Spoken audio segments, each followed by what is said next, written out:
Inilah kisah karomah Kiai Hamid, bukti sang waliullah dari Pasuruan. Kiai Haji Abdul Hamid bin Umar, setiap tahun diperingati wafatnya. Hal yang berlangsung setiap tanggal 6 November dihadiri sejumlah tokoh. Di pondok pesantren yang didirikannya, dihadiri Kiai Haji Miftahul Ahyar Rais Am PBNU Kiai Haji Said Akil Siroj, Ketua Umum PBNU Kiai Haji Agus Ali Masyuri, Pesantren Progresif Bumi Solawat Sidoarjo Kiai Haji Ahmad Bahaudin Nur Salim Gus Baha, dan Kiai Haji Abdul Ghafur Maimoen, Rembang, serta ulama sepuh lainnya.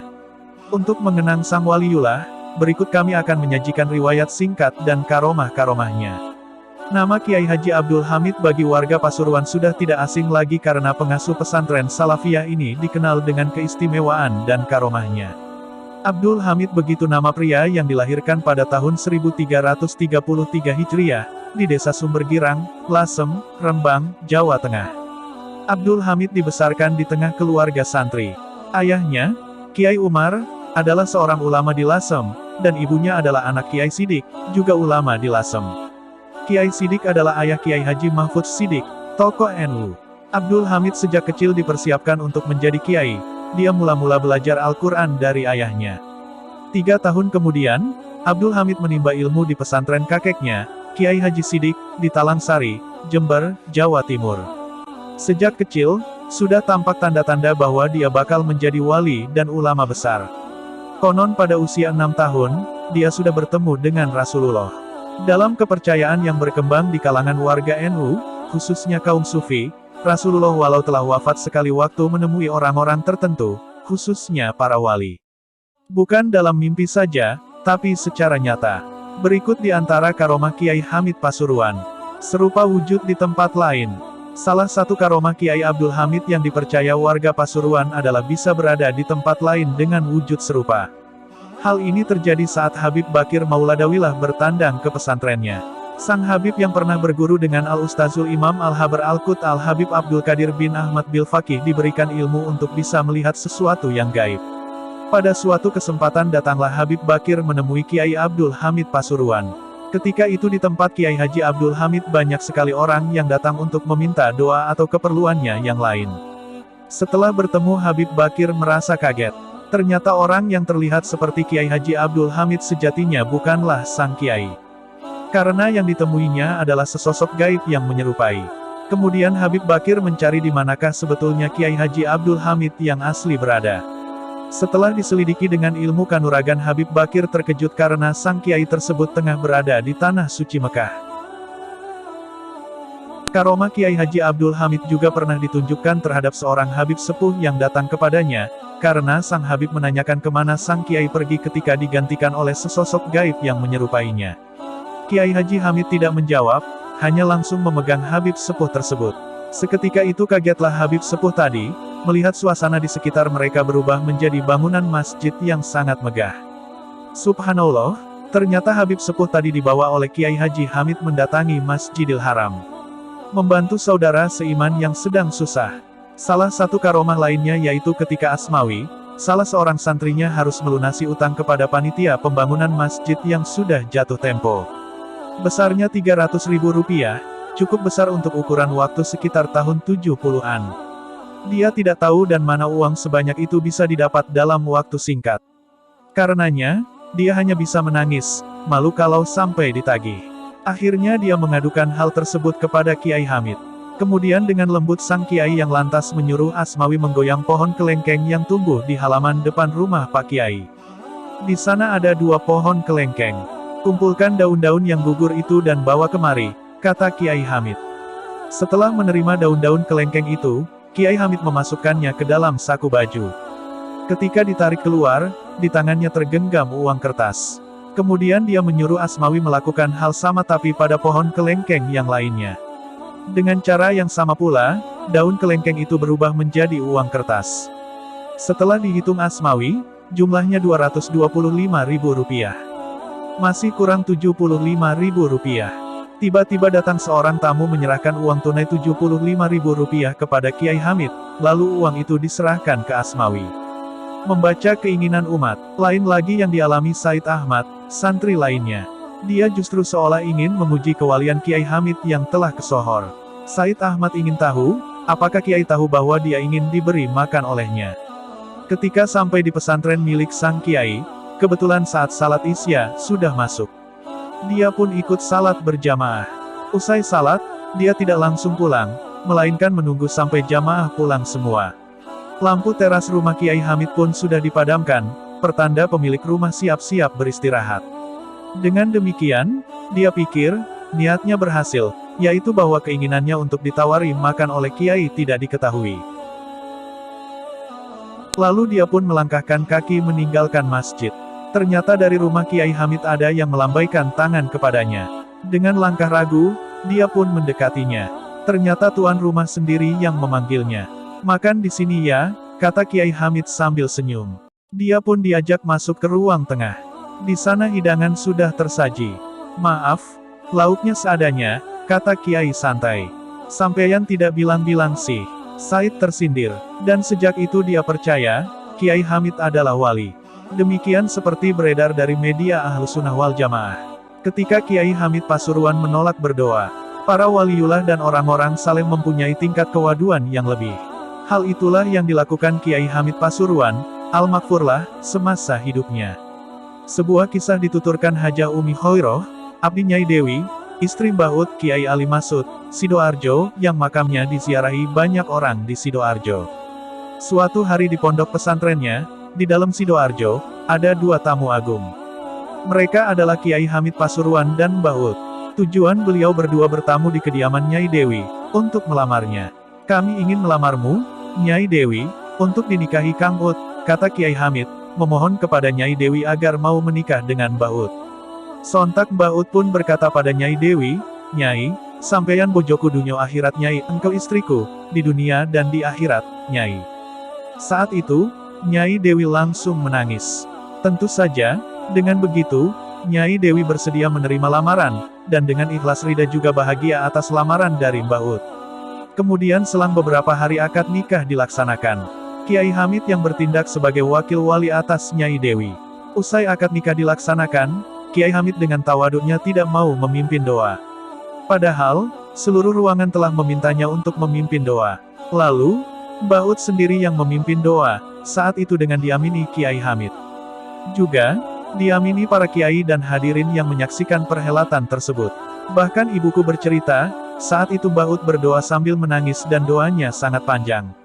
Bahkan, Mbah Hamid pun menangis saat mengamini doa Mbah Ut, kata Ifdolul Makfur, putra Hajah Umi Hoiroh, Sidoarjo. Kiai Hamid Pasuruan, ke Baghdad tiap tahun. Bermula dari kisah yang dialami langsung oleh Kiai Masyudi, Sanan Kulon, Blitar, yang diceritakan sekitar tahun 2007 hingga 2008 sebelum wafat. Sebelumnya kisah ini tidak pernah diceritakan ke siapapun, hal itu atas permintaan Kiai Hamid sendiri ketika masih hidup. Al-Kisah, di awal tahun 80-an Kiai Masyudi melaksanakan ibadah haji. Pada saat salat Jumat di Masjidil Haram, tanpa sengaja berkenalan dengan seorang syekh dari Baghdad yang bernama Syekh Hasan. Mengingat keduanya memang alim dan fasih, perkenalan berbincangan menjadi akrab diliputi kehangatan dalam bahasa Arab. Kejanggalan terjadi saat Kiai Masyudi mengenalkan dirinya berasal dari Jawa Timur. Syekh Hasan bertanya jika di Indonesiakan percakapannya, kurang lebih begini, "Apakah Anda kenal dengan Kiai Abdul Hamid Pasuruan?" Kiai Masyudi agak kaget dan balik bertanya, "Beliau itu guru kami yang masyhur kealimannya." "Ya Syekh Hasan, dari mana Anda mengenal Kiai Hamid?" Ternyata jawaban Syekh Hasan lebih mengagetkan lagi, yang intinya bahwa beliau kenal baik dengan Kiai Abdul Hamid Pasuruan, sebab sang Kiai selalu hadir pada acara Hail Syekh Abdul Qadir Jailani di Baghdad. Dan tidak hanya itu, saat di Baghdad Kiai Hamid selalu bermalam di rumah Syekh Hasan ini rutin setiap tahun. Singkat cerita, selepas salat Jumat sebelum keduanya berpisah, Syekh Hasan mengakhiri percakapannya dengan menitipkan salam kepada Kiai Hamid, yang intinya Syekh Hasan menunggu kedatangan Kiai Hamid pada Hail Syekh Abdul Qadir tahun depan di rumahnya di Baghdad sana. Sesampainya di tanah air, karena amanah titipan salam Syekh Hasan, Kiai Masyudi sowan langsung Kiai Hamid, namun baru sampai di depan dalam, sang tuan rumah langsung keluar mempersilakan Kiai Masyudi masuk, seolah sudah tahu maksud kedatangan tamunya. Bahkan Kiai Hamid mendahului menyapa dengan berbisik ke telinga Kiai Masyudi, "Nak Masyudi, jangan cerita ke siapa-siapa ya kalau ketemu Syekh Hasan. Salam sudah saya terima, mohon jangan cerita siapa-siapa. Setelah Kiai Hamid wafat, Kiai Masyudi menyampaikan kisah ini kepada salah satu menantu Kiai Idris, putra Kiai Hamid, agar menanyakan langsung ke Kiai Idris Hamid, apakah dulu abahnya setiap tahun selalu pergi ke Baghdad. Namun putra Kiai Hamid itu menjelaskan, bahwa abahnya belum pernah pergi jauh kemana-mana, kecuali pada saat melaksanakan haji. Subhanallah karamahnya para wali. Kiai Haji Hamid Pasuruan sudah wafat masih membangun pesantren. Mungkin Anda sekalian pernah mendengar cerita tentang Kiai Abdul Hamid Pasuruan. Kiai yang memiliki akhlak sangat mulia dan sopan dalam bermasyarakat ini mulai beliau hidup hingga wafat sekalipun terus menjadi panutan dan figur bagi penduduk tanah Jawa khususnya masyarakat Pasuruan. Selain itu, kita juga mungkin pernah mendengar atau membaca tentang sejumlah karomah yang dimiliki Kiai kelahiran kota Lasem, Jawa Tengah ini. Sedangkan karomah itu sendiri bisa diketahui sebagai satu keistimewaan yang diberikan oleh Allah kepada orang tertentu, yang menjadi kekasihnya, dan yang selalu takut kepadanya dimanapun ia berada. Karomah tersebut biasanya keluar dengan sendirinya tanpa diduga alias langsung dari Allah Subhanahu wa Ta'ala. Kalau kita bahas tentang karomah pastinya kurang lengkap kalau hanya sebatas keterangan saja. Alkisah dahulu di Jawa Tengah, tepatnya di daerah Klaten, di dalamnya terdapat suatu kampung, yang warganya pernah mengalami kejadian aneh yang sempat membuat semua warga di dalamnya merasakan rasa ketidakpercayaan atas kejadian yang dialaminya.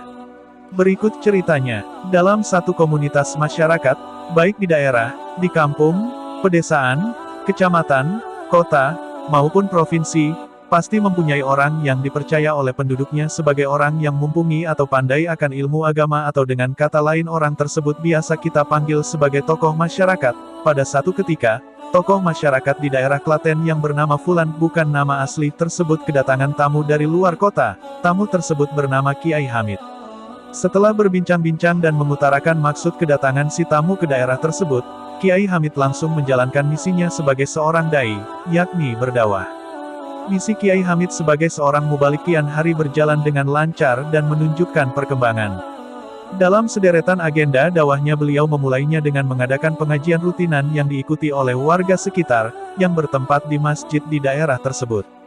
Semakin hari pengajian Kiai Hamid mampu menarik warga setempat untuk selalu mendatangi pengajian yang dibinanya. Setiap minggunya bisa dibilang jumlah jamaah yang hadir dalam pengajian tersebut terus bertambah, hingga melebihi kapasitas ruangan dalam masjid tersebut. Hingga beberapa bulan kemudian, jumlah yang mengikuti pengajian Kiai Hamid meluber sampai ke pelataran masjid. Melihat jamaah pengajiannya begitu banyak, dan juga mendapat respon baik dari warga setempat.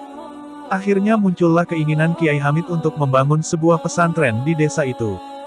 Beliau mempunyai anggapan, mungkin sebagian warga suatu saat akan mengirim anak-anak mereka untuk mengaji dan menimba ilmu di pesantren orang yang belum lama mereka kenal dan menetap di sana. Alhasil pesantren yang dibangun Kiai Hamid perlahan banyak didatangi anak-anak warga setempat untuk nyantri. Dengan dibantu tokoh masyarakat yang menjadi orang pertama yang dikenal Kiai Hamid sekaligus yang banyak membantu dakwah beliau di daerah tersebut. Sesuai dengan amanat yang diberikan Kiai Hamid kepadanya, dia mengelola pesantren itu dengan baik. Melihat keadaan pesantren yang semakin hari semakin membaik, pesantren pun pada akhirnya dipasrahkan kepada tokoh masyarakat tersebut. Beliau juga berpesan agar selalu menjaga dan merawat pesantren yang didirikannya itu dengan baik. Di tengah-tengah semakin banyaknya santri yang mengaji di pesantren tersebut, tanpa bilang sepatah kata pun dan hendak kemana, Kiai Hamid pergi begitu saja tanpa memberi kejelasan kepada tokoh masyarakat tersebut dan warga setempat. 2 tahun silam telah berlalu, kepergian Kiai Hamid pun dari daerah tersebut menimbulkan tanda tanya dan mendorong rasa penasaran tokoh masyarakat untuk mengetahui keberadaan orang yang telah banyak berjasa di daerahnya tersebut. Dia ingat, sebelum pergi meninggalkan kampungnya 2 tahun lalu, Kiai Hamid pernah menuliskan sebuah alamat kepadanya. Setelah mencari kertas yang berisikan alamat yang ditulis Kiai Hamid, dia baca dan menganalisa di daerah mana alamat tersebut berada. Dan yang tertulis di dalamnya adalah alamat Ponpes Salafiyah Pasuruan. Dia pun tanpa berpikir panjang berencana untuk mendatangi pondok tersebut. Keesokan harinya ia jadi berangkat ke Pasuruan. Setelah sampai di Pasuruan, ia pun kesana kemari dan muter-muter mencari alamat yang ada di sobekan kertas itu, hingga pada akhirnya alamat yang dimaksud ketemu. Sesampainya di dalam pondok, dia menanyakan ke salah satu santri tentang Kiai Hamid.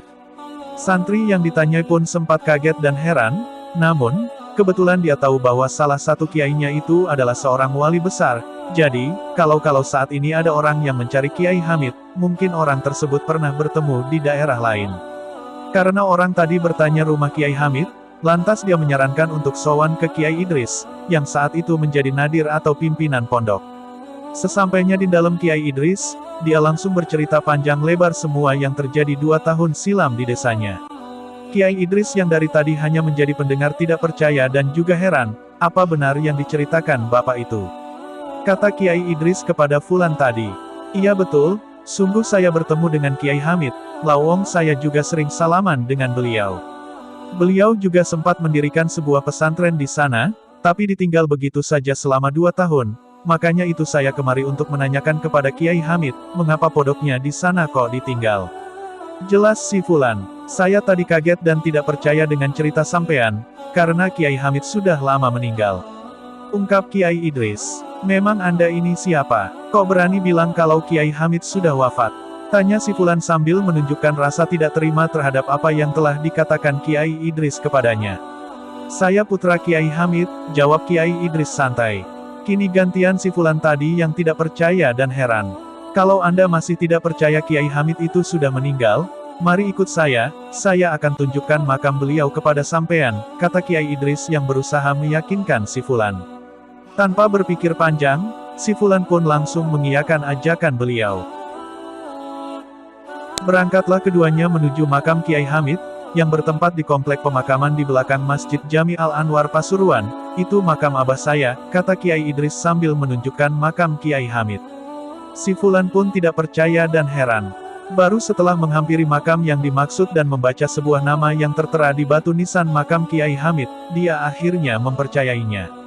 Tak lama kemudian dia menangis sejadi-jadinya, mulai jam 8 pagi sampai jam 5 sore di depan makam Kiai Hamid. Setelah puas menangis di depan makam Kiai Hamid, dia pun pulang dengan kabar yang sulit untuk dipercaya orang-orang di kampungnya, yakni Desa Klaten. Sesampainya di kampung halamannya, keesokan harinya dia mengumpulkan warga yang dulu sering mengikuti pengajian Kiai Hamid untuk menyampaikan kabar yang dia bawa dari Pasuruan. Warga pun datang berbondong-bondong datang ke masjid untuk mendengarkan kabar keberadaan Kiai Hamid yang telah menjadi tauladan bagi mereka. Setelah semuanya berkumpul, ia pun menjelaskan kenyataan yang dialaminya di Pasuruan. Anda semua boleh percaya, boleh tidak. Yang penting berita yang saya bawa ini benar adanya. Si tokoh mengawali pembicaraan kepada para warga. Lalu dia melanjutkan, sesungguhnya Kiai yang selama ini menjadi imam pengajian kita, yang sempat Anda semua dan saya salami dan mencium tangannya, yang telah mendirikan pesantren di desa ini telah lama meninggal. Artinya, selama berada di sini Kiai Hamid tersebut sebenarnya sudah lama wafat. Mendengarkan berita darinya, warga pun langsung geger, dan banyak yang tidak percaya. Lalu untuk menjawab teka-teki yang sedang berkecamuk di tengah warga tersebut, dia menawarkan diri untuk mengantarkan mereka semua ke makam Kiai Hamid. Baiklah, kalau Anda semua masih tidak percaya, silakan kalian menyewa bis untuk pergi berombongan ke makam Kiai Hamid di Pasuruan, dan saya yang akan menjadi pemimpin rombongan sekaligus penunjuk arah, bagaimana? Tawarnya. Semua warganya pun langsung menyetujui tawaran tersebut. Jadilah rencana mereka untuk pergi ke Pasuruan. Setelah melewati perjalanan yang begitu panjang, akhirnya rombongan yang ingin mencari tahu kebenaran berita yang disampaikan tokoh masyarakat mereka itu, sampailah mereka di depan alun-alun Pasuruan. Tak lama kemudian mereka langsung digiring oleh ketua rombongan untuk menuju makam Kiai Hamid. Setelah sampai di areal pemakaman tersebut, si Fulan tadi langsung berjalan menuju area pemakaman yang berada di dalam, dan langsung menunjukkan makam Kiai Hamid. Itulah makam Kiai Hamid, katanya sambil menyuruh warganya melihat lebih dekat lagi dan membaca nama yang tertera pada batu nisan tersebut. Seketika itu semua rombongan yang diikuti seluruh warga kampung di Klaten itu menangis sejadi-jadinya.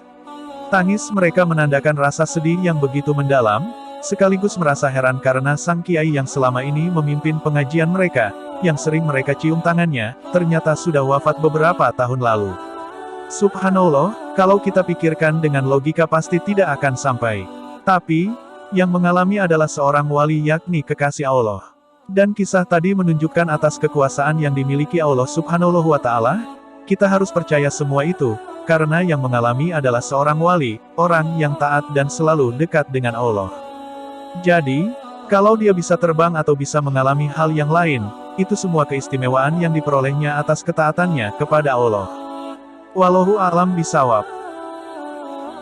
Berbicara dengan Nabi Khidir, berikut ini cerita Kiai Haji Muhammad Yunus atau Mbah Yunus dari Tulungagung. Kata dia, suatu ketika Mbah Hamid berkata bahwa Nabi Khidir akan datang di kediamannya besok pagi hingga waktu zuhur. Pada saat itu kebetulan Mbah Yunus sedang berada di kediaman Mbah Hamid. Keesokan harinya orang-orang pun datang, ingin jumpa Khidir. Bahkan menurut Mbah Yunus ada beberapa habib dengan berpakaian jubah lengkap dengan surbannya juga hadir di situ ingin bertemu Nabi Khidir. Ketika orang-orang berkumpul, Kiai Yunus dipanggil oleh Mbah Hamid dan diminta agar mendekat. Beberapa saat kemudian datanglah seorang pemuda mengenakan pakaian yang sedang ngetren waktu itu. Orang-orang yang hadir tidak begitu memperdulikan pemuda yang pakaiannya berbeda dengan mereka. Ketika bertemu Mbah Hamid, pemuda itu langsung bersalaman dan mencoba mencium tangannya. Mbah Kiai Hamid menolak dan justru dia sendiri yang ingin mencium tangan pemuda itu. Pemuda itu menolak. Kiai Yunus yang menyaksikan adegan tersebut, kemudian diberitahu oleh Mbah Hamid bahwa pemuda itu adalah Nabi Khidir. Lalu sang pemuda berganti pakaian dengan pakaian yang sudah kotor. Ia membersihkan selokan di sekitar kediaman Mbah Hamid sampai waktu zuhur. Kemudian pergi. Seusai salat zuhur, salah seorang yang hadir bertanya kepada Mbah Hamid kapan Nabi Khidir akan datang. Mbah Hamid menjawab bahwa orang yang membersihkan selokan tadi adalah Nabi Khidir. Kiai Abdul Hamid memanggil Pak Haji pada orang belum haji. Alkisah, suatu ketika Kiai Hamim Yasin mengajak Simbah sowan ke Mbah Yai Hamid. Pada saat itu, sebenarnya, Simbah sudah lama ingin sekali berangkat haji. Namun, masih ada satu dua hal yang menjadi beban pikirannya, terutama soal anaknya yang banyak dan masih berumur belia. Simbah tidak tega untuk meninggalkan mereka. Pun saat itu, kalau tidak salah kisaran tahun 1970-an, untuk daftar haji masih tidak semudah saat ini yang salah satunya adalah terbatasnya layanan transportasi. Pada saat sowan, tiba-tiba Mbah Yai Hamid langsung dawuh ke Simbah, "Ra usah susah-susah, Ji. Insya Allah mangkat kaji kok, tapi yo ora tahun iki, tahun ben lah." Kurang lebih artinya seperti ini, tidak usah galau Pak Haji, insya Allah berangkat haji kok, tapi ya tidak untuk tahun ini, tahun berikutnya lah. Mendengar dawuh seperti itu, Simbah tentu hanya terdiam dan diam-diam mengaminkan dawuh Mbah Yai Hamid. Saya kira, ketika mendengar petuah seperti itu, perasaan Simbah dan bisa jadi termasuk saya dan para netizen yang budiman jika dalam posisi yang sama sangat campur aduk. Bahagia, namun tidak bisa mengekspresikan kebahagiaan itu kecuali hanya dengan sepatah kata seperti nggih atau amin saja. Terlebih lagi dipanggil dengan sebutan Pak Haji, padahal dia belum pernah berangkat haji.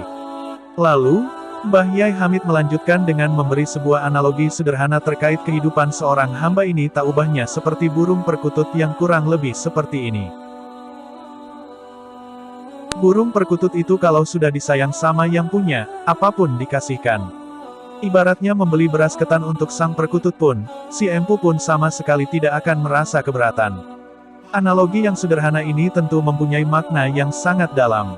Sependek pengetahuan saya dalam memahami dawuh beliau, bahwa manusia yang pada dasarnya tidak lain merupakan hamba abdun di hadapan Sang Pencipta dan pemilik segalanya, Allah.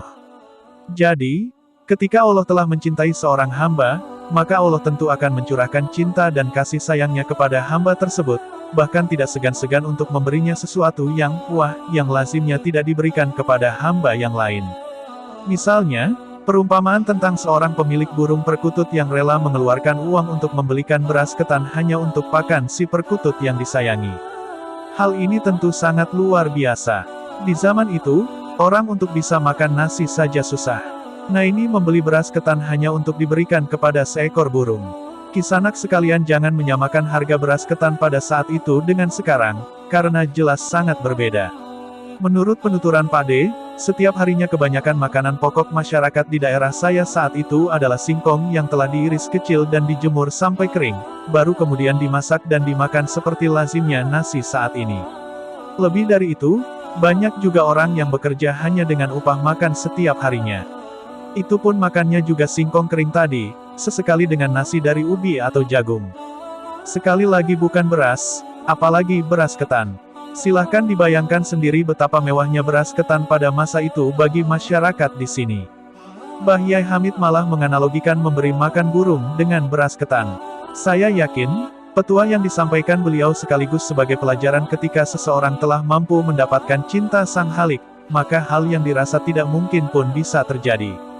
Di sisi lain, apa yang disampaikan oleh Mbah Yai Hamid juga mengisyaratkan seseorang untuk pasrah, tawakal dan ridho terhadap apapun yang ditetapkan oleh Allah. Sehingga, hal itu bisa menjadi sebuah jalan untuk mendapatkan cintanya. Akhirnya, saya pun meyakini dengan hakul yakin bahwa Mbah Yai Hamid memang telah mendapatkan cinta Sang Khalik. Paling tidak, dari dawuh beliau tentang perkutut, panggilan, Pak Haji, kepada seseorang yang faktanya belum pernah beribadah haji, dan pernyataan beliau perihal keberangkatan haji Simbah menjadi salah satu bukti nyata terkait anugerah di luar nalar karomah yang diberikan sebagai kekasih Allah. Kesan Gusmus saat bertemu Kiai Hamid. Gusmus mengenal secara pribadi sosok Kiai Abdul Hamid ketika Gusmus masih tergolong remaja, sekitar tahun 60-an.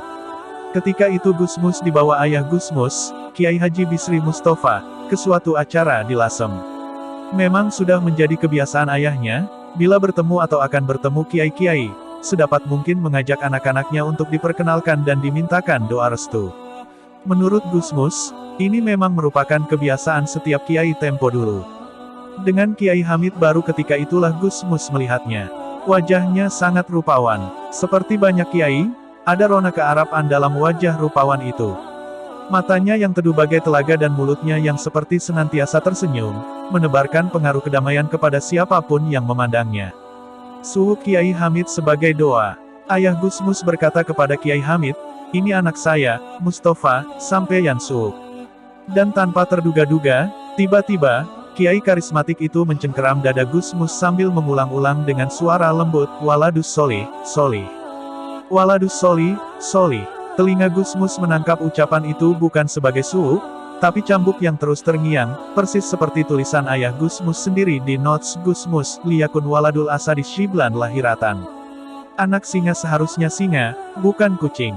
Apalagi dalam beberapa kali pertemuan selanjutnya, cengkeraman pada dada dan ucapan lembut itu selalu beliau ulang-ulang. Tapi dalam hati, diam-diam Gusmus selalu berharap cambuk itu benar-benar mengandung suhu, doa restu. Kiai Hamid, wali yang memanusiakan manusia. Ketika Gusmus sering berjumpa dalam berbagai kesempatan, apalagi setelah Gusmus mulai mengenal putra-putra wali Pasuruan ini Gus Nu'man, Gus Nasi, dan Gus Idris, Kiai Hamid pun menjadi salah satu tokoh idola Gusmus yang istimewa. Pengertian idola ini, boleh jadi tidak sama persis dengan apa yang dipahami kebanyakan orang yang mengidolakan beliau. Biasanya orang hanya membicarakan dan mengagumi karomah beliau lalu dari sana, mereka mengharap berkah. Seolah-olah kehadiran Kiai Hamid hanyalah sebagai pemberi berkah kepada mereka yang menghajatkan berkah. Lalu beliau pun dijadikan inspirasi banyak santri muda yang melihat dan mendengar karomah beliau ingin menjadi wali dengan jalan pintas. Padahal berkah beliau lebih dari itu. Pernah suatu hari Gusmus sowan ke kediaman beliau di Pasuruan. Berkat kolusi dengan Gus Nu'man, Gusmus bisa menghadap langsung empat mata di bagian dalam-dalam.